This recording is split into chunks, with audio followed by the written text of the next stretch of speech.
¿Se escucha? ¿Cómo andan?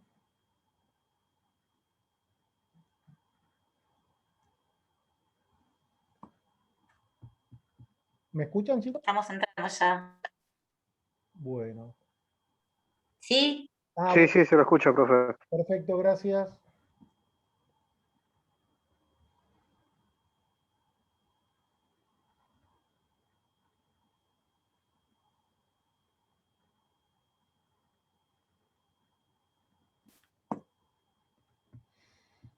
Un segundito que estoy terminando de admitir a todos y ya continuamos, ¿sí? Recuerden que estoy grabando el contenido para después subirlo, ¿sí?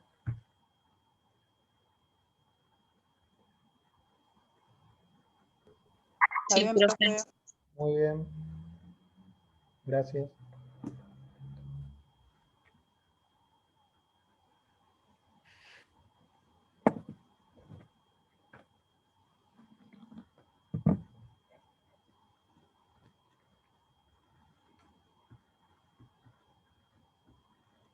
Bueno, vamos a compartir pantallas y continuamos, ¿sí? Si entra alguien más. Acá está Hilary. Un segundito que le admito a Hilary. Ahí compartimos pantalla y si entra alguien más lo admito y listo. Así no perdemos el hilo conductor de la exposición. Habíamos quedado en la diapositiva cuando hablábamos de frases hechas o mal hechas, ¿sí? En cuanto el profesional médico o no médico, cualquier profesional de la salud dice, yo estoy para curarlo y no para que me entienda, ¿sí? Como justificándose y como decía Roberto, en la primera parte que entramos al Zoom de la exposición, basado en un modelo biologicista pura y exclusivamente biológico, ¿sí? Desde el punto de vista de la medicina por la medicina, sin contemplar al paciente como un todo. Gran diferencia que hay entre la profesión médica y la profesión enfermera, ¿sí? Que la profesión enfermera tiene una visión holística del paciente, en el cual lo respetamos como un todo, ¿sí? Como un ser único e irrepetible. No hay otro ser humano igual a otro, esto es básico, como 2 más 2 que es 4, ¿sí? Y por ende debemos contemplarlo, ¿sí? Contemplar que en la persona influyen ciertos componentes sociales, económicos, culturales y ambientales, ¿sí? Que pueden interferir en la propia realidad en ese momento y en el futuro de esa persona, ¿sí? Si nosotros al pesar, al malestar por el propio dolor de la enfermedad que padece, le agregamos un trato descortés, va a ser doblemente como se sienta de vulnerable esta persona en relación a su situación en particular. Vamos acá, vamos un segundito que recibo 2 personas más, López Isaac y Silva Abril, ahí estamos. Vamos a ocuparnos de la caracterización de la comunicación, ¿sí? Y aquí vamos a poder ver plasmado en estas diapositivas que continúan la importancia y la forma en la cual nosotros debemos entablar ese diálogo, entablar esa comunicación con esas personas, ¿sí? La comunicación no es un simple intercambio de información. La comunicación implica también ser capaz de compartir emociones, decir que hay que ser capaz de crear una relación de empatía. La empatía es la capacidad de sentir la emoción que otra persona experimenta, ¿sí? Tener la habilidad de empatizar es imprescindible, verdaderamente, en muchas situaciones límites que se presentan en nuestra práctica diaria. Si en el seno de una familia sus miembros no tienen empatía entre sí, es muy probable que las relaciones interfamiliares se deterioren con gran facilidad, ¿sí? La empatía también es necesaria para la comprensión mejor del otro, de ese otro, de la persona que tengo enfrente, que es completamente distinta a mí, ¿sí? La comprensión a través de qué? Poder percibir sus sentimientos, sus reacciones y sus acciones. A lo mejor estas palabras pueden resultarle mera teoría, ¿sí? Pero verdaderamente los invito a que el día que se reciban y ya trabajen formalmente, como profesionales de la salud, como profesionales de enfermería, que las pongan en uso. Y les doy mi palabra, les puedo asegurar, les doy mi palabra, que va a ser mucho más ameno y mucho más agradable, ¿sí? El trabajo y la función que ustedes desempeñan. Y van a sentir satisfacción, y van a poder percibir satisfacción en la persona, ¿sí? Que ustedes están atendiendo, de que cumplieron el trabajo con todas las de la ley, y ustedes mismos se van a sentir satisfechos porque trabajaron de la forma verdaderamente adecuada y respetando el sentir y el pesar del otro, ¿sí? Que es simplemente, no es ni más ni menos, ¿sí? Digo simplemente no porque sea algo insignificante, sino algo tan fundamental como el que recibe nuestro cuidado. Por eso debemos estar a la altura de las circunstancias, ¿sí?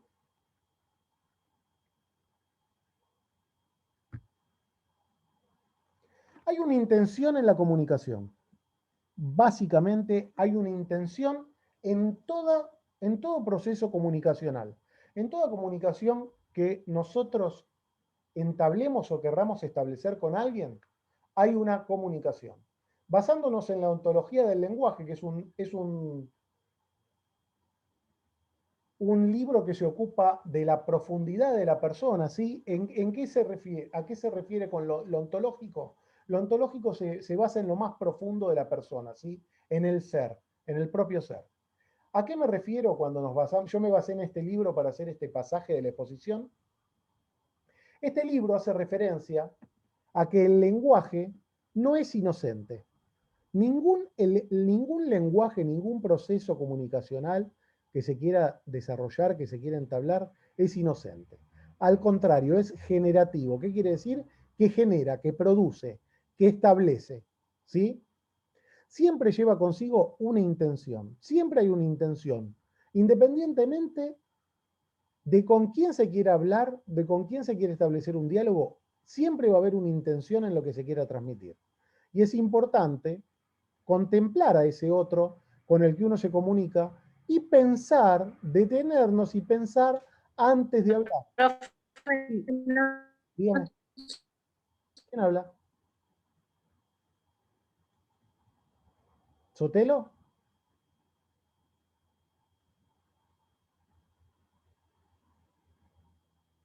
Bueno, continúo. Como les decía, es importante cuando uno va a establecer un diálogo con alguien, poder contemplar a ese otro con el que uno se va a comunicar y pensar antes de hablar. Por el contrario, nosotros, ¿qué solemos hacer? El ciudadano de a pie, independientemente de la profesión que tengamos, hablamos antes de pensar. Y después, ¿qué hacemos? Nos agarramos la cabeza en virtud de algo que dijimos que verdaderamente no queríamos decir. Pero como ya lo dijimos, no sabemos de cómo salir de ese brete, ¿no? Pero bueno, ¿qué se va a hacer? Si pudiera ser tan fácil todo, pero en el ámbito de la salud, uno puede pensar, tomarse ese tiempo, ¿sí? Y poder establecer previamente lo que se quiere decir, ya que la intencionalidad que conlleva el lenguaje puede ser causante de efectos negativos en el otro. La otra persona que recibe el mensaje, habíamos dicho que en el proceso de comunicación existen dos personas, ¿no? Habíamos sido claro en eso la clase pasada. Existía un emisor, que era quien desarrollaba ese mensaje, y estaba el receptor, que era quien lo recibía.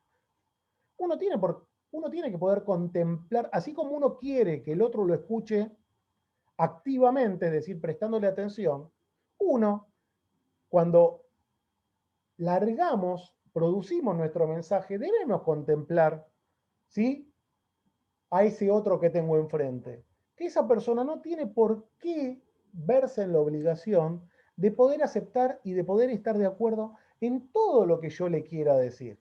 ¿Sí? Por eso es importante pensar antes de hablar. Ahora vamos a hablar de la interculturalidad en el proceso de salud de enfermedad. ¿A qué nos referimos? A que lo intercultural en su sentido más amplio es central a la hora de analizar el proceso de salud-enfermedad, atención de los conjuntos sociales, ¿sí? Porque el proceso se completa Es un trinomio que hay, es salud, enfermedad, atención.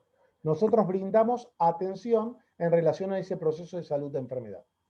De diferentes personas que componen una sociedad, ¿sí? ¿Y de qué forma lo hacemos? A través del reconocimiento de las diferencias y similitudes culturales entre usuarios y equipos de salud, y a través de esto es posible comprender las percepciones de salud y enfermedad de cada uno de ellos, ¿sí? Y el despliegue de diversas conductas frente a cuando esta enfermedad se está produciendo o está ocurriendo.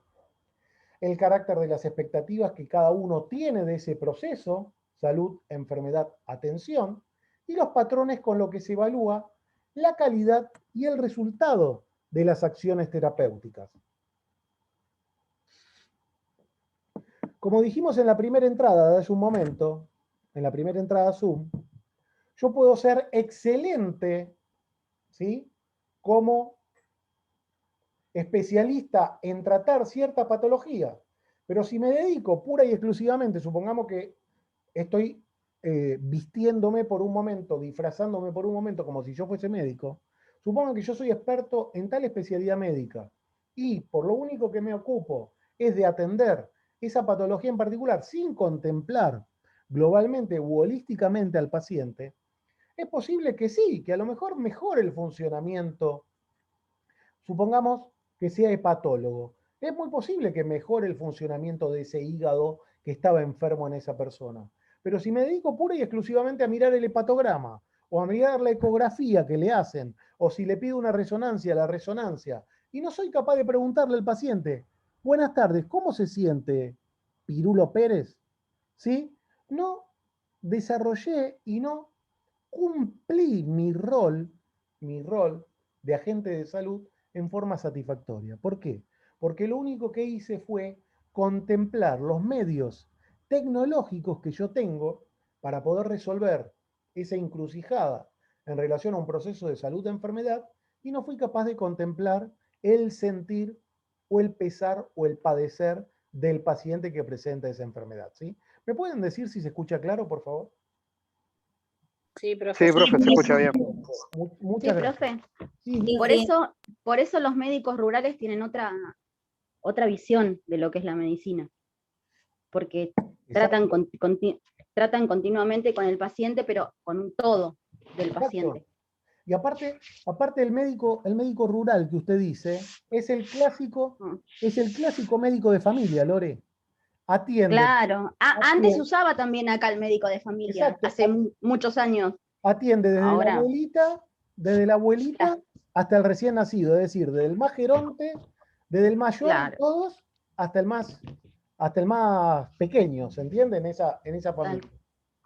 sí, tal cual. Sí, sí. Exacto. Y se está ¿Sabe? volviendo, ¿eh? Se está volviendo de a poquito. De a ¿Sí? poquito, sí, hay muchos médicos que deciden salir de las grandes urbes. Y yo, por ejemplo, tengo un amigo Valentín, que terminó la especialidad de pediatría en el 2020, ¿sí? Terminó la residencia, fue jefe de residentes ese año y egresó este año, fines del año pasado, y él tenía la posibilidad de quedarse trabajando de pediatra en el hospital al cual yo pertenezco. Pero ¿saben qué hizo? Él es de Avellaneda. Aparte, bueno, fanático de Independiente, ¿no? Está trabajando en 3 salitas periféricas de Avellaneda. Trabaja en una sala en Dock Sud, trabaja en otra en Avellaneda Centro y trabaja en otra salita en la isla Maciel, chicos. Y Miren, son lugares heavy, porque el sur es todo lugares, complicado. Son lugares y complicaditos. yo no lo veo hace un año y medio más o menos, pero hablo cada tanto con él por WhatsApp y la verdad lo felicité porque me pareció algo maravilloso lo que hizo. ¿Y saben qué me dijo él? Que él decidió irse del hospital porque en estas salitas, no había pediatra, chicos, no hay pediatra. Sí, yo tenía otro conocido que se llama Espeche, es neurocirujano y trabajaba muy cómodamente ¿Diego en Espeche? y uno pelado, Sí, tucumano. tucumano, Sí, lo exacto. conozco, amigo mío también. Sí. Y trabajaba cómodamente en CEMIC y decidió después trabajar en hospital público Sí. y es neurocirujano, o sea, es grosso ser neurocirujano, o sea, Y tenés... aparte es neurocirujano infantil también, ¿eh? Tiene la doble Sí, sí, sí, especialidad, sí, adulto y sí, pediátrico. sí, sí, es un capo. Ujú. Y aparte es buena gente. Sí, sí, buena gente. Y Buena también decidió eso. Creo que tenía entendido en algún momento volver a Tucumán, no sé si ya hace muchos años que no tengo contacto y no sé si habrá vuelto o no, pero también decidió dejar la comodidad, digamos, Sí, para ejercer lo que él sabe. esto que decidí ejemplificar a través del ejemplo que puse de mi conocido y del que usted pone, Lore, ¿sí? Quiero que sirva de ejemplo para algo. Muchas veces, ¿a qué vamos? ¿A qué quiero ir con esto? Muchas veces el propio sistema sanitario, ¿sí? El propio sistema sanitario, el propio sistema público, no se ocupa de nutrir de diferentes especialidades estas salas, por ejemplo, que yo le nombraba. ¿Y de qué depende? Depende de la decisión personal de un profesional, que en esa sala haya cierta especialidad o deje de haberla, ¿se entiende? Claro. Y también depende de los municipios, profe, Exacto, porque exacto, no quieren poner la tarasca para pagarles por eso cuando porque falla el, tampoco viven del aire. claro, pero cuando falla el sistema, es lo mismo cuando vamos al ejemplo de nosotros, que nosotros somos el nexo que mantiene conectado al resto del equipo multidisciplinario de salud con los pacientes. Si nosotros no lo hiciéramos, quién lo haría, chicos? ¿Pudieron ponerse a pensar? Pónganse a pensar eso un segundo. Si nosotros no fuésemos en esencia como somos como enfermeros, porque, porque tarde o temprano, no sé si lamentablemente o satisfactoriamente, yo creo que satisfactoriamente, van a terminar ustedes haciendo exactamente lo mismo que hago y que seguiré haciendo yo de aquí hasta que me jubile, ¿se entiende? Porque ya nace en nosotros ser así. No es que te obligan a ser así. Vos ves que la gente está abandonada a la buena de Dios, por decirlo de alguna forma, y ves que nadie se ocupa de atenderlos en ese aspecto, y nosotros terminamos supliendo esa ausencia, esa falencia del resto del equipo de salud, ¿se entiende? Sí, sí, totalmente. Porque, por ejemplo, en maternidad no le explican, los médicos no se ponen a explicarles a las mamás cómo darle la teta, cómo seguir formando, para dar un ejemplo, ¿no? El pezón para que el Sí, bebé se sí, prenda. Eso es tarea de enfermería. El médico no se toma ese tiempo. sí, sí, sí, sí. Por el motivo que sea, pero no se lo toma. No, no, no, es verdad, es verdad, es verdad, es verdad. Da por descontado que la persona ya lo sabe y la verdad es que Claro. no siempre la persona lo sabe. La mayoría de las veces no lo sabe. Estos son los supuestos que hablábamos de hace un rato, ¿se acuerdan? El supuestamente, los sobreentendidos, de que ya está todo aprendido. Y no es así, tenemos una tarea que debemos brindar verdaderamente. Ujú, Bueno, voy a tal pasar la cual. diapositiva si seguimos, ¿sí?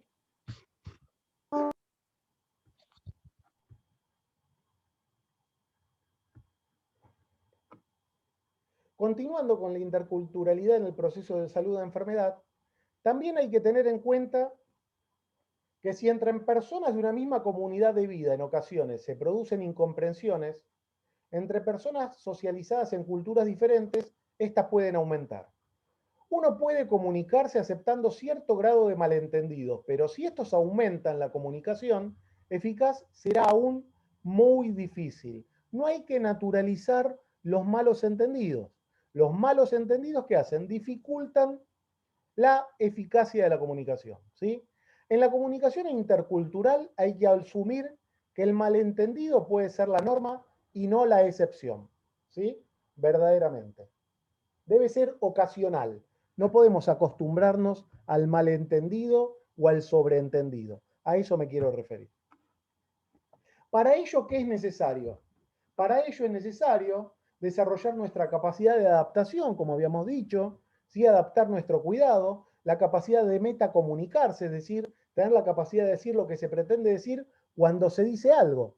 Porque muchas veces podemos utilizar palabras y verdaderamente no transmitir nada. no decir nada, que sea un mensaje completamente vacío, sin sentido, ¿sí? Metacomunicar significa hablar del sentido de nuestros mensajes, pero no solo de lo que significan, sino incluso de qué efecto se supone que deberían causar, ¿sí? Yendo al concepto de interculturalidad, podemos decir que la definición de intercultural es el proceso de comunicación e interacción entre personas y grupos con identidades culturales específicas, ¿sí? Básicamente culturas diferentes, donde no se permite que las ideas y acciones de una persona o grupo cultural estén por encima del otro. ¿Esto a qué va? ¿A qué finalidad tiene? Que básicamente, independientemente de la cultura que tengamos, todos tenemos los mismos derechos, ¿sí? Y se debe favorecer en todo momento el diálogo, la concertación y con ello la integración y convivencia enriquecida entre culturas, ¿sí? Ya de por sí hay una relación de poder. ¿En qué sentido? Entre el personal de salud, independientemente de que sea médico, enfermero, no sé, camillero, de laboratorio, bioquímico, farmacéutico, lo que fuere. Hay una relación de poder. ¿En qué sentido? No porque nosotros seamos más poderosos que el propio enfermo, que la persona que se encuentra con una vulnerabilidad de salud, ¿sí? Con la salud afectada por algún tipo de enfermedad. Por el simple hecho de estar enfermo, ya la persona se encuentra en una situación de vulnerabilidad. Entonces, el que brinde el cuidado, o el médico, o quien fuere, del equipo de salud, ya ejerce automáticamente una función de poder. ¿Se entiende a qué voy?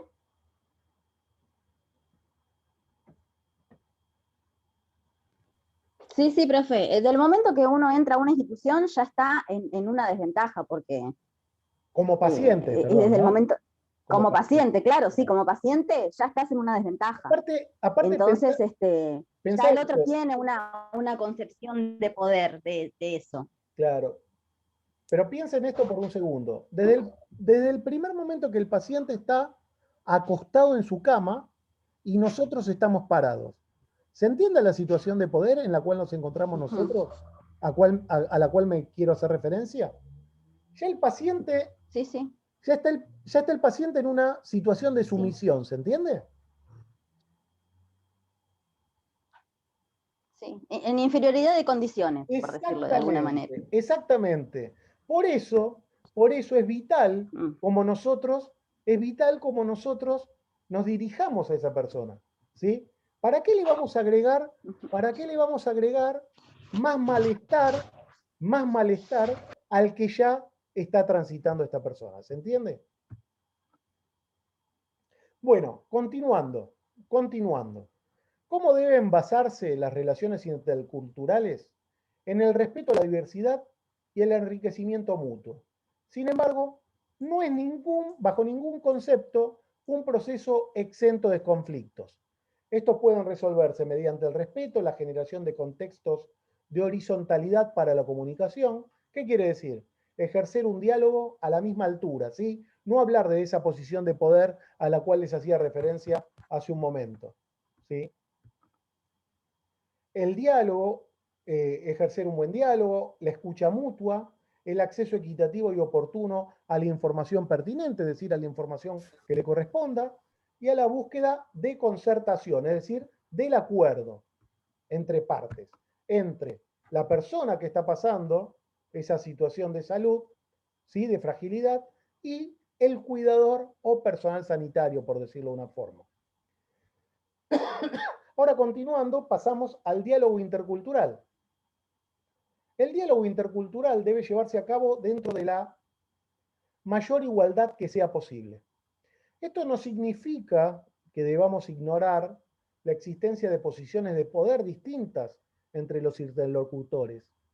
Se trata de reconocerlas e intentar reequilibrarlas en lo posible, siempre teniendo en cuenta que ni el paternalismo ni el victimismo son actitudes adecuadas para el establecimiento de una comunicación intercultural. ¿Esto qué quiere decir? Ni el que ejerce el poder, ni el que lo sufre, ¿sí? Los extremos no son buenos para un diálogo satisfactorio. Básicamente es eso. muchas veces somos testigos de prejuzgamiento, ¿sí? Esto lo van a ver, si pudiese se lo firmo, le juro. Si pudiese se lo firmo, es así. Es así, vamos a ser testigos de no solo de prejuzgamiento, sino de situaciones de juzgamiento, de injusticia, de situaciones infundadas, ¿sí? Muchas veces somos testigos de la sobregeneralización. Todo es igual. ¿Y a qué nos lleva? De alguna forma a hacer una economía mental, ya que el estereotipo preconcebido facilita la explicación de la realidad. Por ejemplo, solemos escuchar, y no solo en el ámbito de la salud, en la calle de a pie, solemos escuchar que prejuzgan a un paciente o a una familia de origen boliviano, ¿sí? Como personas lentas, ventajeras, que ¿qué hacen? Que vienen a nuestro país a utilizar nuestros recursos de salud y de educación sin realizar ningún tipo de aporte monetario. Esto es un prejuzgamiento característico del cual ustedes van a ser testigos cuando ejerzan, chicos. Está a la orden del día esto, ¿sí? O si no, un día van a hablar de boliviano, otro día van a hablar de paraguayo, otro día van a hablar del otro, hasta de los mismos, de las mismas personas nacidas en la misma tierra, ¿sí? Son sometidas muchas veces a prejuzgamientos o a juzgamientos verdaderamente infundados, ¿sí? Como si esas personas no tuviesen derechos, ¿sí? Los derechos, ¿dónde están contemplados de las personas? Están contemplados en la Constitución Nacional, chicos, ¿sí? Básicamente, En la Constitución. exacto, básicamente, ¿qué dice el preámbulo? Para todos los hombres del mundo que quieran habitar el suelo argentino invocando la protección de Dios, fuente de toda razón y Que justicia. cualquier persona que transite, claro. Exacto, cualquier persona que quiera Que habitar transite el el suelo suelo. argentino tiene los mismos derechos que cualquier otro. ¿Se entiende? Por eso, basándonos en eso, deberíamos tener en claro que esto no es correcto, ¿sí? Para ser más objetivos. Continuando con el prejuzgamiento. La interculturalidad no se refiere tan solo a la interacción que ocurre a nivel geográfico, sino más bien en cada una de las situaciones en las que se presentan diferencias. Hay que tener en cuenta que la interculturalidad, ¿sí?, depende de múltiples factores, como ya sea las distintas concepciones de cultura, en algunos casos ciertos obstáculos comunicativos, carencia de políticas estatales, las diferentes jerarquías sociales, ¿sí? Y las diferencias económicas. Volvemos a caer la rueda, la ruleta para siempre en el mismo lugar. ¿Sí? Las diferencias económicas, diferentes jerarquías sociales, carencia de políticas estatales, la lucha por el que más tiene, ¿sí? Por el que más tiene, ¿en virtud de qué? Lamentablemente, el que más tiene lo hace a merced del que menos tiene, ¿sí? Usa a las personas que menos tienen como escalera para alcanzar su éxito, lamentablemente, en muchos casos. Vamos a observar lo siguiente. Decidí titularlo Realidad observada incongruente, es decir, que no coincide con la realidad, lo que observamos. Por el contrario, la realidad observada a diario dista ampliamente de lo definido anteriormente o carece directamente de interculturalidad. Es simplemente un monólogo donde el mero acto comunicacional, el cual se compone de dos actores, el emisor y el receptor, queda resumido solo al emisor, interpretándose de esta concepción una invisibilización y desensibilización por parte de los integrantes del equipo multidisciplinario de salud, constituyéndose esto en una falencia que va en desmedro de la calidad de la atención de estos pacientes y su entorno, muchachos. ¿Sí? Lamentablemente termina siendo negativo, ¿sí? Y yo puedo hacer lo mejor desde el punto de vista, como le decía hace un momento, desde el punto de vista de la especialidad que yo haya decidido, como enfermero, como médico, o en el papel que desempeñe en el ámbito como agente de salud, independientemente de la especialidad a la cual me haya decidido dedicar. Si yo no contemplo a la persona en su globalidad, en su totalidad, es decir, con una visión holística, respetando sus derechos, voy a estar errándole a la conducta adecuada que deba desarrollar, ¿se entiende? Va a estar cumplida mi tarea, mi función en parte, no en su totalidad, ¿sí? ¿Se escucha? Sí, profe, se escucha. Sí, profe. ¿Escuchan? Bueno, Escucha, bueno, esperen que ahí estamos. ¿Nos vemos nuevamente? Bueno, aquí estamos. Nos quedan 8 minutitos. Bueno. Les quiero... A ver, cómo puedo decirles? Quiero tratar de ser lo más claro posible en el mensaje que les quiero expresar. ¿Sí? Quiero ser empático, quiero ser claro en lo que les quiero transmitir y quiero que ustedes me propicien desde sus diferentes lugares una escucha activa. ¿Sí? Atento a lo siguiente. Estuve observando los diferentes trabajos prácticos que me fueron enviando, ¿sí? Los diferentes trabajos prácticos que me fueron enviando. Haciendo un panorama general, los trabajos están muy bien hechos, muy bien. Pero ¿qué quiero decir? Si yo pongo una carátula, la carátula tiene una finalidad, ¿sí? La carátula tiene una finalidad. ¿Cuál es la finalidad de la carátula? La finalidad de la carátula es identificar la escuela a la cual pertenecemos, la materia, y obviamente el autor debe figurar en la carátula, ¿se entiende? Faltando un cuatrimestre para que ustedes se reciban de enfermeros, ¿sí? Faltando un cuatrimestre para que ustedes se reciban de enfermeros, esto no debería ocurrir, ¿se entiende? ¿Sí? No debería ocurrir. Verdaderamente, yo no debería estar explicándoles que en la carátula tienen que poner su nombre y su apellido. Porque si ustedes me envían el trabajo y en la carátula no está el nombre y el apellido puesto, básicamente el trabajo no está hecho. ¿Por qué? Miren por qué. Y no es de nadie. Pero miren por qué. Miren por qué. Vamos a la otra materia, ¿no? Retrocedamos el reloj en el tiempo y vamos a aspectos bioéticos y legales. Si hacemos un paralelismo entre esta falta de nombre y apellido en la carátula y los registros de las diferentes funciones de enfermería, ¿sí? Están incurriendo en una omisión, ¿sí? Evolucionaron el paciente, que lo atendieron en su turno, hicieron un garabatito que puede ser su firma, pero no pusieron ni su nombre y apellido, ni manuscrito, ni con su sello, ¿sí? Están incurriendo en una omisión. Si a ustedes en un futuro les hicieran algún tipo de reclamo de índole legal, ¿sí? Estarían en inferioridad de condiciones para poder ejercer una defensa efectiva de su persona y de sus actos. Por eso, repito, recurro a la escucha activa por parte de los diferentes autores y autoras. Esto no es nada personal. Yo hablo al grupo en su totalidad. Yo no dirijo. Hay un dicho que dice, el que le quepa el sayo que se lo ponga, ¿no? Entonces, que el que sabe que me envió el trabajo sin nombre y apellido, que se preocupe de colocarlo de alguna forma, ¿sí? Entonces, ¿qué les quiero decir? Bueno, fíjate, le puse el nombre y el apellido yo. Fíjense, no importa, no hable de nadie en particular. Fíjense que faltando Creo que lo puse. Bueno, sí. 5... Bueno, Pablito, no estoy hablando de nadie en particular. ¿Se entendió, Pablito? Por favor.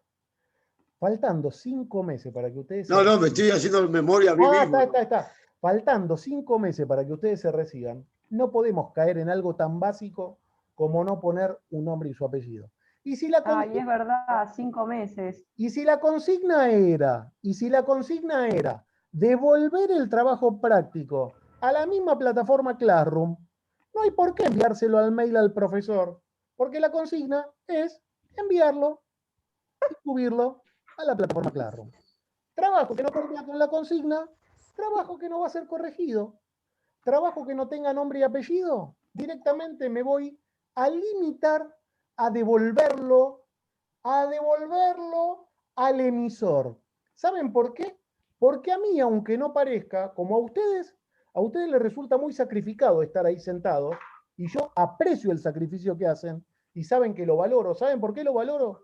Porque yo hace más de 20 años estuve ahí sentado, ¿sí? Entonces, como yo valoro lo que ustedes hacen, a mí me gusta que también valoren lo que yo hago. ¿Por qué? Porque que no pongan el nombre y apellido, yo siento que no valoran el tiempo que yo me tomo para trabajar. Y yo vivo de mi trabajo. Este es mi trabajo. A mí no me da lo mismo, ¿sí? Estar sentado acá con ustedes que no estarlo. Estén ustedes los 36 o estén dos personas, yo la clase la doy de la misma manera. Y ustedes son testigos de eso. ¿A qué va este reclamo? ¿A qué va este reclamo? Yo no soy el padre de ustedes para retarlos, ni los estoy retando. Simplemente es una sugerencia, es una invitación a que mejoren. ¿En qué sentido? Recuerden que hay algo que yo les vengo diciendo desde que nos conocimos por primera vez. La conducta que ustedes tengan como estudiantes va a ser Ay, profesor. va a ser el reflejo a futuro, va a ser el reflejo a futuro de su desempeño profesional. Si ustedes hoy en día se olvidan el nombre en un trabajo práctico, el día de mañana se van a olvidar de poner su nombre y su apellido en un registro de enfermería. Yo básicamente, al margen del contenido de las clases, todo lo que les brindo es para que les sirva en su diaria después de diciembre cuando tengan el título y la matrícula en la mano, chicos. ¿Sí? Porque de organización, de aspectos bioéticos y legales, le van a hablar toda la vida, tienen lleno de libros, de adulto mayor 1 también, de salud pública 2 también, como les daba el año pasado, está lleno de libros en todos lados, pero alguien que se siente y te trate de transmitir un poco de sus vivencias a través de su experiencia, no hay mucha gente que esté dispuesta a hacerlo. ¿Sí? Entonces, yo lo hago realmente porque los estimo, de corazón se lo digo, ¿eh? No sé si alguien me cree o no, pero yo los aprecio mucho, verdaderamente, y yo los valoro mucho. Por eso les suelo dar el lugar que a ustedes les corresponde, ¿sí? Ustedes son pares míos, nos separan escasos meses de que sean colegas míos. Por eso, ¿a qué los invito? A que estén a la altura de las consecuencias, a la altura de las circunstancias, ¿sí? Lo que decidieron estudiar, lo decidieron ustedes propiamente y saben por qué lo decidieron, ¿sí? Nadie los obligó. Entonces, a comportarnos como tales, muchachos y muchachas. Profe, consulta. ¿Qué pasó? Dígame, Noelia. ¿Sabe que no sé En si el le puse el video, nombre, profe? porque ahí no tiene... No, yo no lo envié todavía. Muy bien, Lo voy a enviar ahora, no hay problema. Dígame. porque tengo dudas. Después me En el pregunta. video no tiene, algunas partes no tienen fecha, no tienen año de acontecimiento. Bueno, Dicen ponga qué es el lo que aconte- aconteció, pero no ponga el dice, acontecimiento, no pasa nada. el año. Ponga el acontecimiento. ¿Lo puedo googlear y poner un aproximado, digamos? Usted recurra usted al recurso que quiera utilizar. Pero no es necesario. Es muy claro Felipe Piña en el video. Es muy claro. Claro, pero no hablaba de Cecilia Grierzo cuando no dio una fecha, digamos. Después yo lo busqué, lo googleé, obviamente. Habla de las primeras Bueno, médicas. pongo un Cecilia aproximado. Grierson, Alicia Las Morón. primeras médicas sociales. Alicia Morón. El Sí, esposo. que fueron las dos primeras Vamos. médicas. Justo. Que fueron las dos primeras médicas que se ocuparon de la medicina social. ¿Sí? Porque acuérdense. Después el esposo de Morón. Sí, que fue esposa de